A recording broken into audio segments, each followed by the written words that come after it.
جس بندے کا کربلا میں حصہ تھا نا،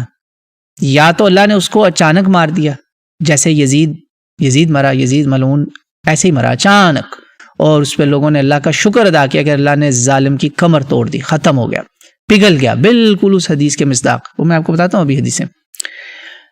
ابن زیاد کے ساتھ کیا ہوا، جس طرح اس نے اپنے دربار میں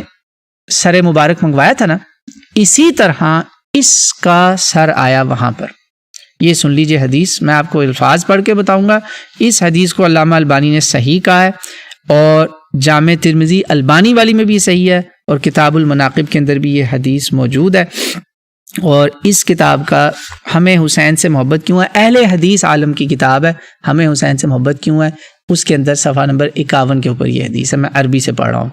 لما جیء برأس عبید اللہ ابن زیاد واصحابہ نددت فی المسجد فی الرحبہ فانتہیت الیہم وهم یقولون قد جاءت فاذا حیۃ قد جاءت تخلل الرؤوس حتى دخلت في منخر عبید اللہ ابن زیاد فمکث ہنیہا ثم خرجت فذهبت حتى تغیبت ثم قالوا قد جاءت ففعلت ذلك مرتين او ثلاث۔ اللہ کہا کہ یہ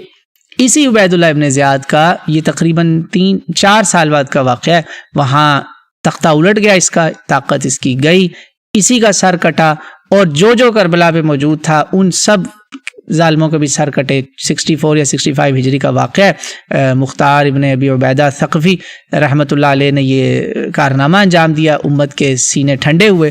اور اس کا سر آیا اسی جگہ جب وہاں سر رکھا ہوا تھا، تو لوگوں نے کہا آ گیا، ایک سانپ آ رہا تھا، ایک سپولی کہتے ہیں نا، سپولیا چھوٹا سانپ آ رہا تھا، اور وہ اس کے منخر میں یہاں ایسے اس کے نتنوں میں گھستا تھا، پھر باہر نکلتا تھا۔ 2 یا 3 مرتبہ اقامہ لوگ اللہ سے ڈر گئے، باقی روایات میں بھی پتہ چلا کہ لوگوں نے وہاں سے وہ پھر غائب ہو گیا، اور انہوں نے کہا کہ وَلَعَذَابُ الْآخِرَةِ أَشَدُّ، یہاں آگے شارحین نے لکھا کہ آخرت میں عذاب اس سے بھی زیادہ شدید ہے۔ سبحان اللہ۔